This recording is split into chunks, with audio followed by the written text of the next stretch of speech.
macho emo akwaba edeba insania television so ebra so se enwumre no sia ensem wasisi o my God nam hana mahodro so yaboa no kase kwan so yede eba besom wo ene enwumre yede wase sabre na bibia no wonya botonya adaje ma yede ensem no esom sedi esi eti ensem no edoso na de edi mu akotene ebi ense ene emrahye bedwani a wono na wowo ayawa so west wode ensem bi atodwa efa awehosam osiye ewo ho eno ho ne so yebekwa kopie mu ewo emrahye bedwafie eyade ene speaker so akasa ede kokobo ama emrahye bedwafo a wonom eya wonko emrahye ebedwafie se ba ne sitting na wonom enko yede mu ntremu ebeba abesom saso na nsefofro mu so openipa na wono ene wada eye bafa stock dwumakuo no ano so no eneyi wone ne nwukani kopie mu ewo court enam so ema court no wonom edi wasam no na de free ho ba ye so yede mu ntremu ebeba abesom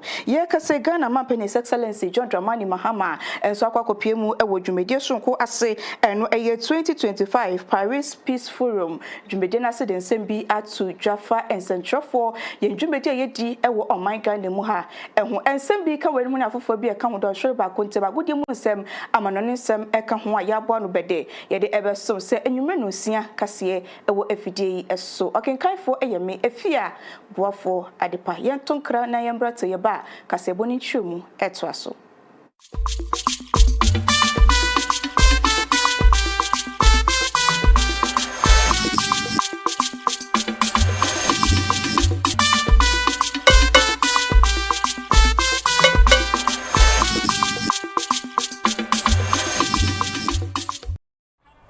The heat is everywhere. We are all tired and drained. Our faces are weary. The day feels endless, and life feels heavy.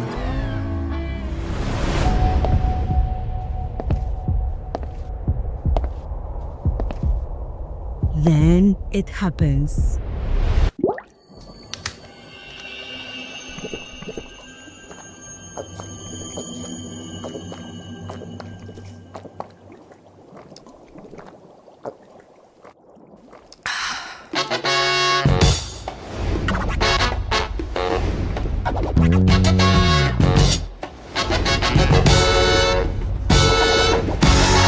In a world that never stops, discover the refreshment that wakes you up. One sip and everything changes. Wake up with pure hydration. This is Aquawera. Great taste, truly satisfying.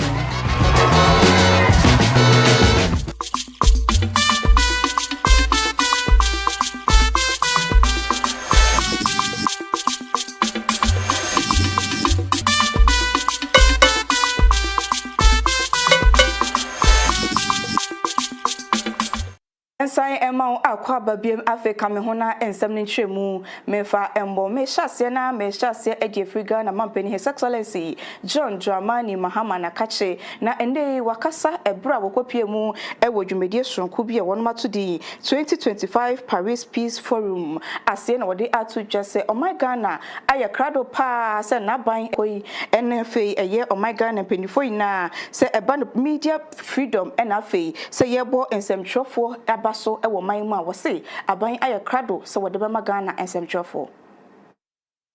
The time has come for all of us to translate our shared ideals into tangible action, to demonstrate genuine commitment to supporting public interest media and safeguarding the integrity of information.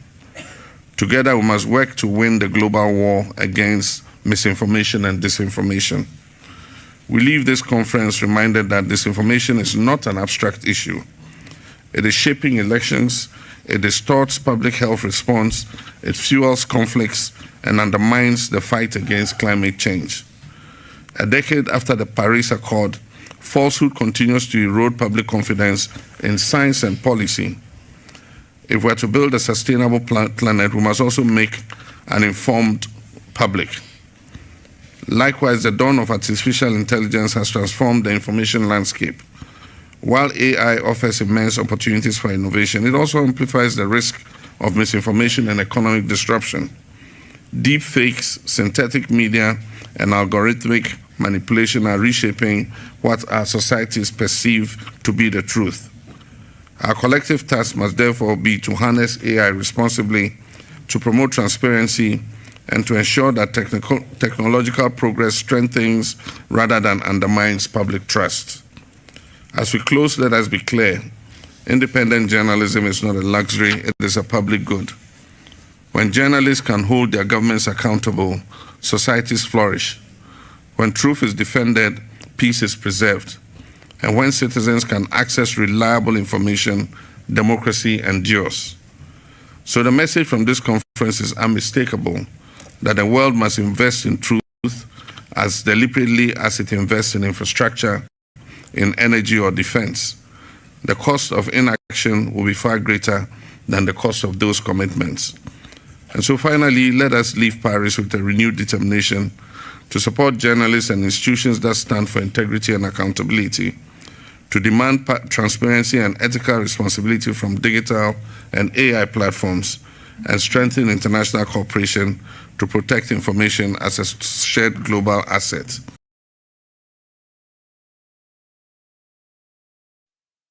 Openipa na kaneno na ono enana waye CEO a wada National Food and Buffer Stock Company edwumeko no ano eye owura Abdul Hanan na Attorney General ede kwadubi ebo no efa sikasem bi a efarefare no ho ebra na wodi ne debre ewo saa eye edwumeko no emu ene wonum ekokopie mu ewo court wone ne yewe anase ne hukani na bra okopie mu ewo court no amane bill sika wotwa ede to ni tire so eye 150 million Ghana cedis.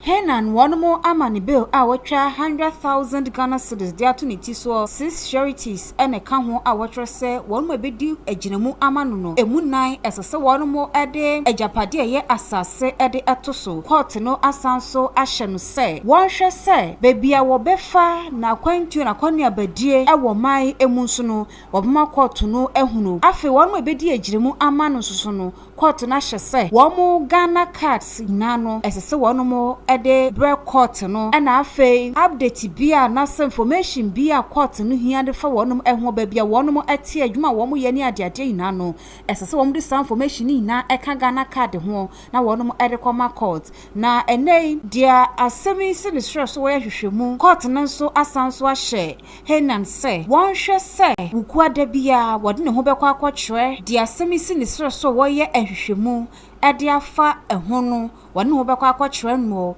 na afei wasanso ahwe ma busumi bia no investigator no ultimate the report efa no ho e de akwa court no dia wotoso mienu no eye Faiza Seidu wono so court na twa 50 million Ghana cedis and dia to ne tiso for sureties episode na wotrese emumiensa esese wode eye ejapade eye asase ere to so enu no esese eban court no papa afei wono so esese ne passport enso no wode ema investigator asemisi ni stress so na afi ukwade bia wono so de ne ho ebekwa akwotwere de woye ne nsemi mu enhwehwemu na November bosom ne de toso aduonu nson anapa no nkron na court yi besanso atena semi eso council nei wotena punti hweye ma wono mu edi asem no eye Joseph na wode adhwede pa na de koma court no a wotwere se nipa mino yebo wono mu kwadu no wo mu ya wafo a wo mu ewo mba na so no wo mu aboa iyoko ma hwehwemu a wono mu eye no bia akoso totin esanse wono mu di wo mu hwamoda bre bia wo betom sa ede afra wo mu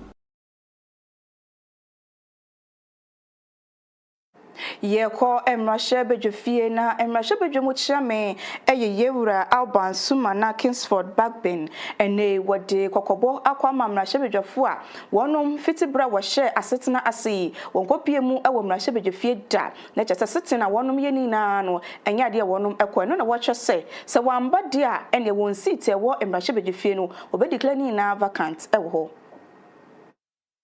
Decided that we will sit in the afternoons so that you can take the morning to attend to committees, prepare your reports, attend to your constituents, and that by 2, then you'll be ready to sit.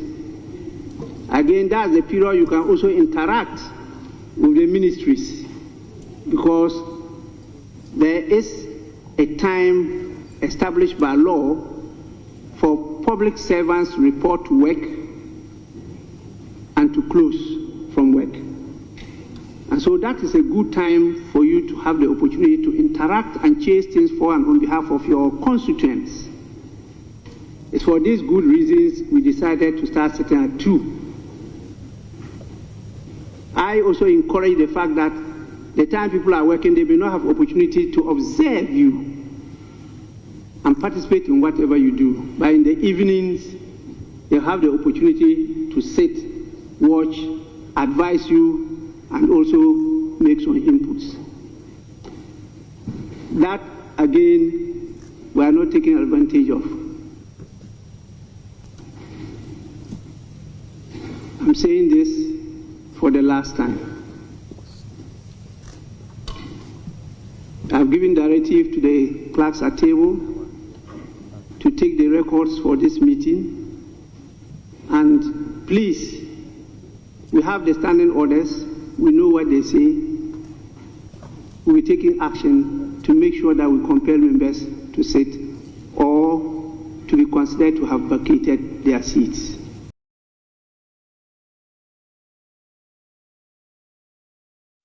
Onyumyanfo Kobna Minta Akano Waswafo Washe Ghana Apomudin ho ensem eso wode atudwa se eba na apomudin ehon samudia edena koma so yie pa ne senti NDC aban aye krado se entity ye ne nchehwe bia wo se wonom edema anesefo se beye na apomudin pa ebetumi akwama Ghana fo wonom aye krado se wode bema Ghana fo. At the moment the training is centralized in Accra. But fortunately enough, we have secured some kind of funding, and that is going to be taken from the Ghana Medical Trust Fund, the Mahama Cares. So, you know, the Mahama Cares is dedicated towards the funding of non-communicable diseases. So we are in touch with the college, and the college has indicated that there's a huge gap about specialists treating that particular disease. And so as part of the act, it is one of the mandates of the Ghana Medical Trust Fund to fund the Ghana College of Physicians to be able to train more specialists.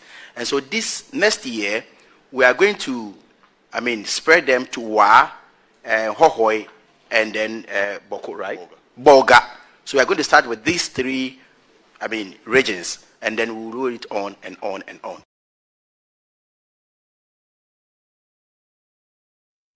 Yetwa kasebono eso na afibia baso body dwumedi a ayampenifo de hyehye so ebo ensemtwefo abaso metre eye journalist association ase Ghana Journalist Association Awards afidie no so no enchakra empenifo e de ba be hyehye so na no ene openipa wono enna woye president woda ekuya no Yewura Albert Kobna Dwumfo e de atudwa wotre se afibia no ayana ekoso ewo enkwan popuni mantemu na so afiwe de ne de wonom eyi e de free crime akokopie mu ewo Kumase Asante Mantemu.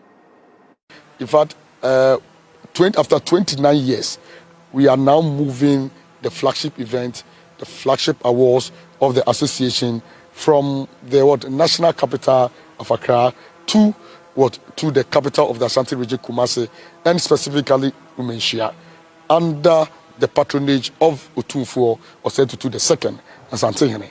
And today, I have personally led a delegation to meet with the team here at Minsha. And I can tell you that everything is turning out to be positive and to be good. And we have inspected the venue. We have assessed the facilities here.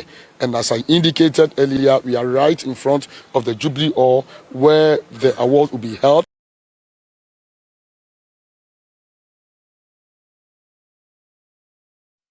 Uguso ehwe enwumenu nsia ebremu kase ewo ITV so yechira kwan ewo kaso nyanya no kwantempon no eso Antimesi Junction ehwo na yede ensemu efri ebro yeto kase no eso na eye openipa wono ena wada eye Environmental Service Providers Association kono ano ede adesede akọ ama aban se wonom ede won kapa eka no so ache emu odu enuti wosra aban ene mpanifo se enimanimu ya ne ntempa kabi aban no ede wonum no wontwe ne sapepepe ntwe ne ntem enya sade a eka na wode wonum nti no wonum dwumedi na wobetwentwen so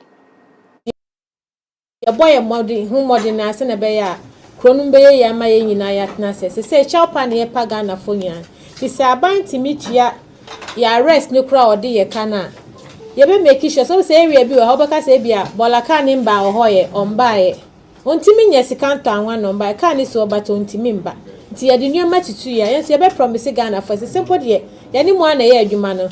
Bola in your bola. If you mu bebre, mamu yi mu bottles ne nyama ni gu ho ye ba, ni amamu bu bibi kakra ni age. Se na be ya, wo kra na wo generate waste no. Yes, say friend a resource no. Wo nipa no kra wo household no. As Ghanaian citizen, wo be benefit fi waste na ye den. Why generate no? Nti ehia mu support pa.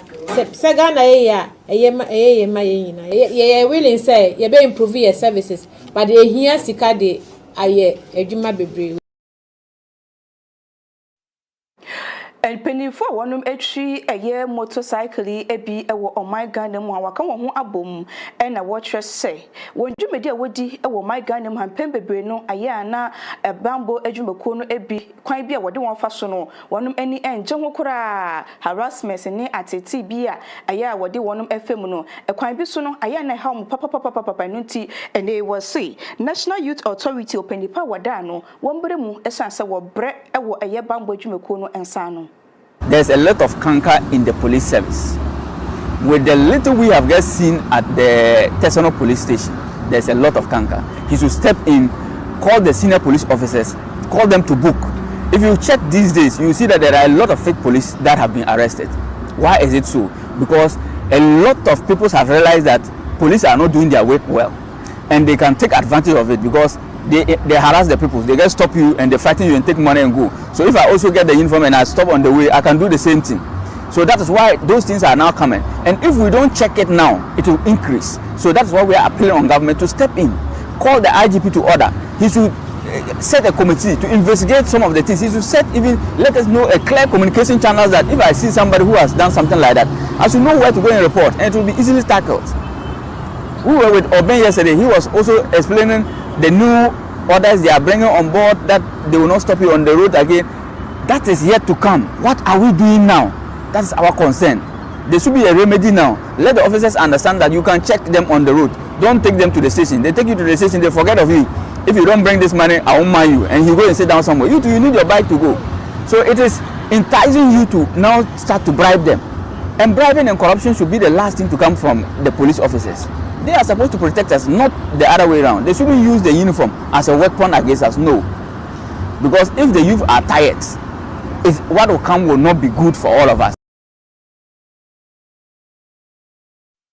And they are about so strong akoso ewo Ghana Tourism Federation wanum akache and am so Emma watu aba edi eyi empenifu a eba beda eye tourism sector no ano na about no eko ne wiye no na openi a wono ena ne din de set yeboa okran wono na watu aba no eyi no say woma mampeni enda eye sector no ano na no mu ena wode etudwa watwe se eba ne tourism sector na ede na koma so pa enu nti na afamudie bia wo beye aboa Pija tourism no pepe. And I'm happy to be the president-elect of Ghana Tourism Federation. 4 key pillars that I want my administration to tackle. One of them has to do with the plastics. We find the single-use plastics everywhere. In producing paper bags, carrier bags, to replace that. When that happens, our environment will be clean, our beaches will be clean. The second thing that is dear to my heart also is customer service. What I intend to do is that we have to have what I call tourism brigade in all the 261 districts. That generates 26,100 jobs. That thing also that is dear to my heart is also going to work with the Media Commission, Ghana Journalists Association. We have to be intentional about how we position Ghana and what we tell the world. It is very important. If we have MTTD, who was established to take care of vehicles, then it's important if tourism contributes more than 5% to our GDP to have tourism police.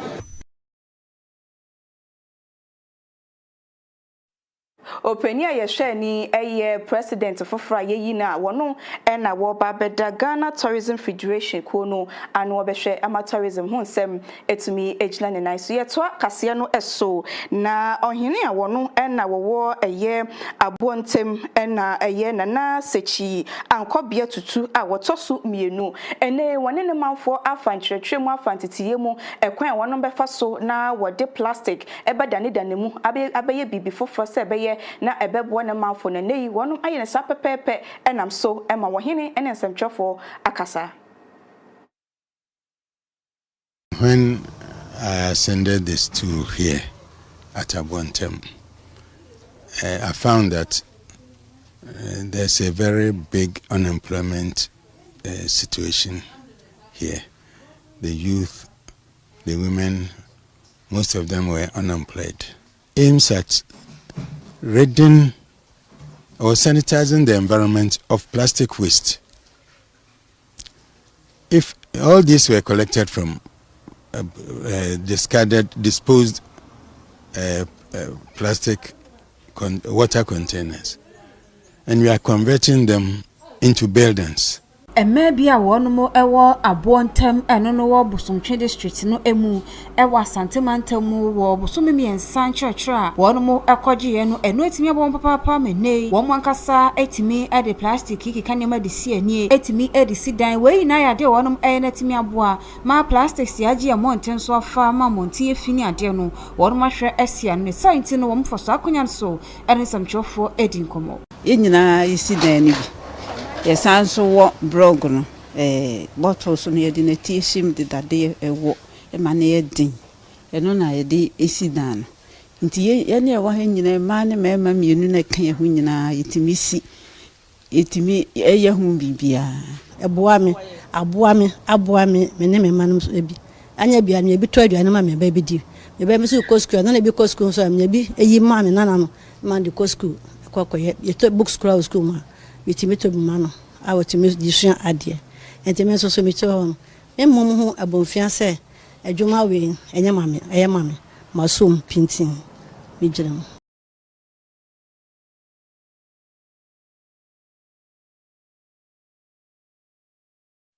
Penipa wono na woye presiding member edema adehia wonom ewo Doma Central Municipal Assembly eyonyumanfo Adama Yebua enei wode atudwa na wabo eye Speaker of Parliament yewo Alban Sumana Kingsford Backben abaso se anamo awetuo se anti LGBTQR+ bill no wonom sanfambra ma hyebidefie na wombobo ho se beye na obegya tum na babaye embra no wose wetu anamo papa na wono wotai nechi.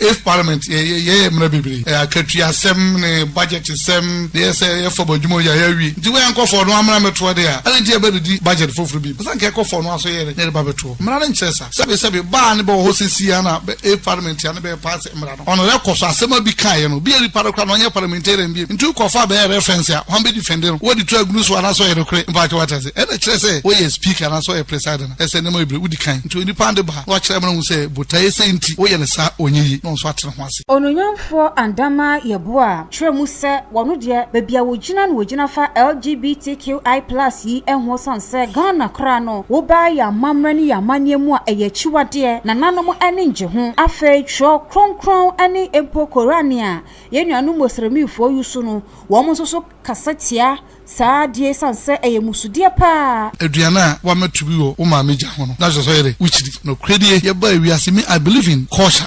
I can Ghana for na sa kan for na se bia Ghana for nyina no tribe bia wo ne culture abrofo benya maha no na ye didijuma ono mo onime as honorable member antia no de nji tumpa ndi adwuma nti before the introduction of Bible and the Quran no na your culture re adwuma na de ne be kire ba makwan pa se no krenyem no ye akaniba ana wo ye Ghana niba na wakọ ware wo ye be ma waware be ma wo ye ba waware ba na woni mmira na wo hono minia mmira nye ba de be ma 7 kon o so tu e we 7 de me wore dwane ana me de me wore akoko na na etifi chese Ghana for on kan amamre nti from day one ne de ade am pese mesoso ye wa amamre atetene ye beto ya no na se di so akosi broni na ye jeje ho ama minu ya ma brofra dada ye de duba bi a kan sho be duba bi no ya nkase be kuye ho o manu na brofra be ya mai de ne besi be ma okọ ware be ma se be ma okọ ware aboa ana ba okọ ware aboa no da ba betefi me de me njintum Yeko asante mantam emu na NDC amanyoko no ne fa ewo odotobri sabre yakase executive bi a wonom ewo ho akoka adwemu ni na ne se wode nsem bi ababetu adwa efa party no eho eno ene mpanifo esegina yese disciplinary committee ewo honom no enche sa executive si wobeko akohia wonom press conference no amoye no kura no contractor no na ho a wobehwe breach ni se ombeye nti ka kire ne se yebusa omo se press conference ya amoye ye ye hu de eko nti constituency executive ya shia na say no press conference no amoye no ye nipa ba ku 28 na ye constituency no ye mu bi afuri ma akwa press conference ye me as a constituency chairman me ne mo hwe nti me frɛ constituency executive meeting say amombre na yembusam ibi executive ni go ha ya bo mama ni ana ya ba ye no mu dodo na constituency executive ba ku 21 de omo say omo nim ho hwe na ada ka no nti press conference amoye no so omo ana moye press o na mu e ba ye nti ya ma kwan say obi anya de enkasa nti obi a kire na adwe nti decision ya take ni say sa press conference na amokoye ye no omo agu odotobiri NDC animas efi say party no ye no nyina na ye party no enti me mbasa nipa kakra bi ba fa omo ho say amokoye press conference abra mo ambo executives na man ye Aban Krachi a wowo Amansia Central District no emu aritu dwase sa na montue enye wono nko a na emmomu no nipa bie bo na chidom a assembly ni nyina ka ne ho enenei watimi aboa ma eba enkrotoa bi a Jacobu eka ho bie ya kwansin ba ya 14 mil 18 ena afei ye kaka ho no wo mahwe etimi aboa ma ene won betimi etuso na mo ade ama wo mo obia wonim local governance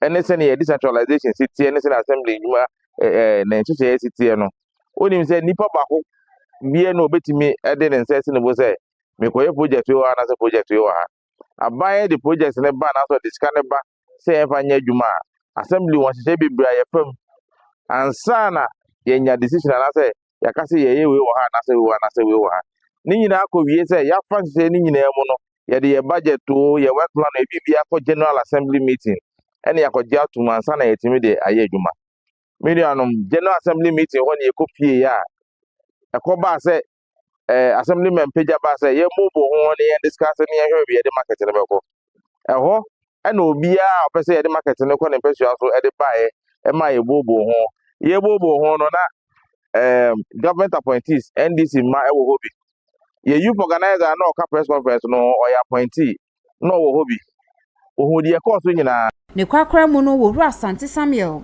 a wo ye communication team member me ko ayi radio so Monday me ko Nkomo FM e wo Anyankwanta Tuesday me ko Don Peace Wednesday me ko Bekwai Des FM Thursday me ko ayi Asida FM ni nyina me ko twalo to ansa na me de akwa yese adwuma we nyina obi ama me kaple that's ye the motor bless ye mfa nye party adwuma wo de amwa akonta obi anka hwe na wasa be use me e de ma be ye nkutu adwuma we say ama ene bi na mba bia obi ehia me no de tag me say ni mi disi so that say eti de me pesa me tren say me no say de ade na tie no sa na me ka no kre oni mi say me wo ka kire me anka sa de we kre bi anka ma so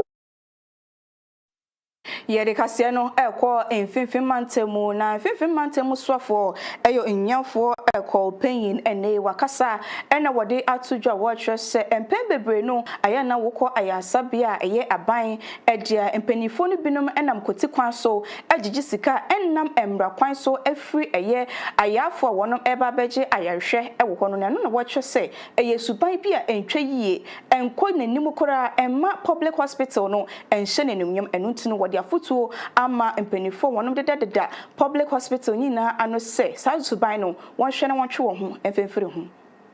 Here in the midst of people who are ethical and are ready to support this government to succeed in the area of health. A lot of interventions are being made. The district assembly, for instance, the common fund, for instance, is now templated to the extent that every assembly has a quota of its common fund with regard to cut what they should do in a particular year or in a particular quarter. There are also other interventions generally to support the activities of the various health facilities. I must say that I do have a fantastic regional director of health who understands the field and always gives me information about the other interventions that we are receiving from government. A lot we can do, and I can speak for Central Region. If you came to Cape Coast, you will see that the teaching hospital is still at its improvised level. Since its creation, it hasn't seen much of development. And now, if you should go there, you should see the numbers at the OPD level. It shows you that we need to, retool the existing facilities. Otherwise, we will lose the state of the teaching hospital of each time. Odumedie no ase no Dr. Ebo Hammond Ekasaye Emma Dr. Samuel Kaba Awoye Acting Director General at Ghana Health Service. Use of the Ghana Health Service and the Ministry of Health in general, that with respect to infrastructure and equipment sustainability, the role of administrators in achieving these ideals cannot be overlooked. I'm not sure because before I resign my seat, I will assure all health service administrators in the Ghana Health Service particularly, who qualify for appointment as hospital administrators, that the remaining processes for appointment will resume sooner than later. Permit me to reiterate our displeasure on the Galamsey menace and call on government to take the appropriate measures to address this anchor to save our dear country. Subsequently, we respectfully and humbly call for immediate total ban on all small-scale mining operations, be it legal or illegal, because the adverse effect of this Galamsey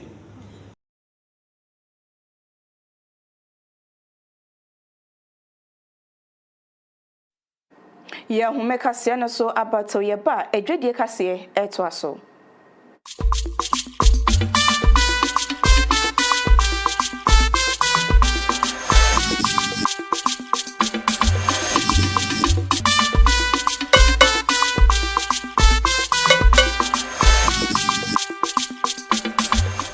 The heat is everywhere. We are all tired and drained. Our faces are weary. The day feels endless, and life feels heavy.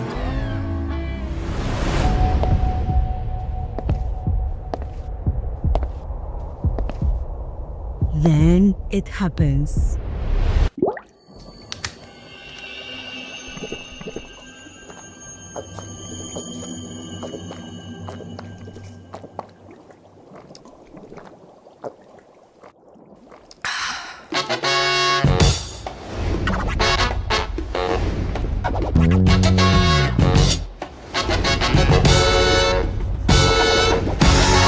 In a world that never stops, discover the refreshments that wakes you up. One sip and everything changes.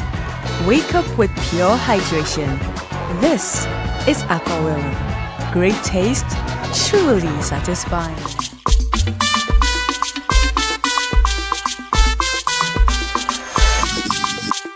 Yansai Emma Aquaba Bim Edredie and Sikasem and Honsem no and report ya a free Rand Merchants Bank RMB Akache Ababeto Eja HSA a investment destination or my Ghana yet also in Sia Sebano Ebibremu Ahadsia.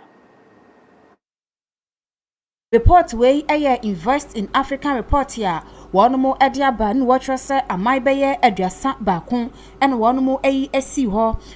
One more Shishemu Ede Afa Aquenya one more Ewafa investors and then watcher say one more Jina 20 economic indicators group here and no Eshe pillars and 9 assay Erikai a microeconomic performance, market accessibility, innovation and stability na ne human development pillars 9 and one more Jina so report here area chere na Ghana atoso ensia sanse afrase na Ghana da ensia chese bebia Ghana da eneda na wohwe aman bia wonomo ehuri di Ghana animu Seychelles, Mauritius, Egypt, South Africa, any Morocco and afei wohwe aman bia wɔn mo ɛtɔ sonson kɔpem du no so ɛyɛ Algeria, Cote d'Ivoire, Tanzania, Kenya ɛna wɔn mo ɛtɔ so asaman dui ɛna ne wɔn report ne kyerɛ sɛ economy no nneɛma ɛkɔyɛ ɛno nti investors betimi akɔ invest ɛwɔ hɔ na wohwɛ Chief Justice Julius Debra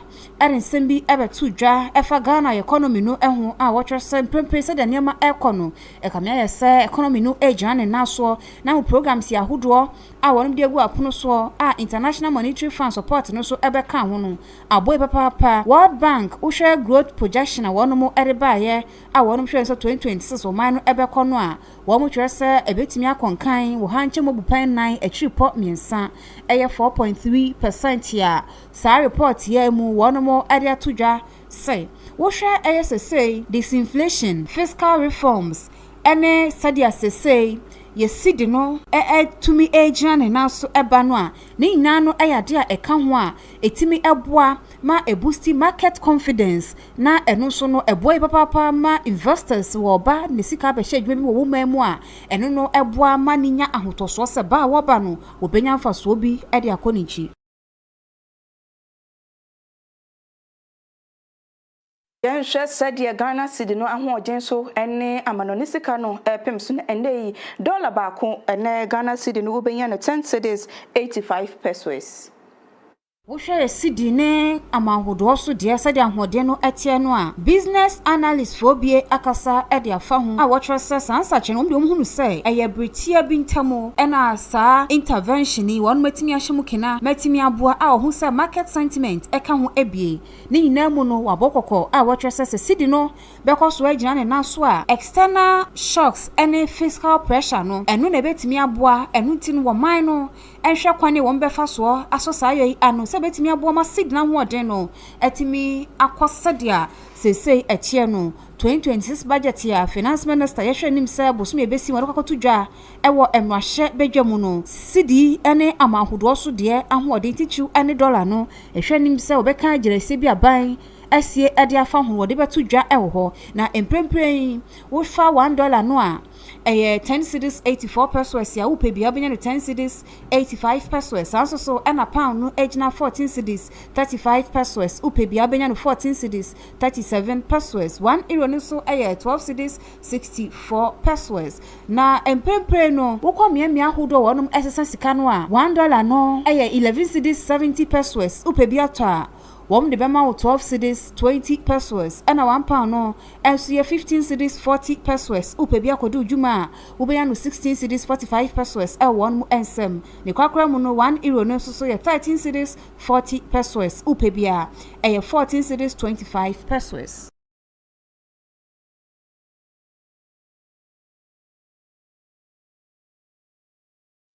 Yebesai ahome kasebo no so abato ye ba agudie mu nsem ene dru so ye de to so ama osisia.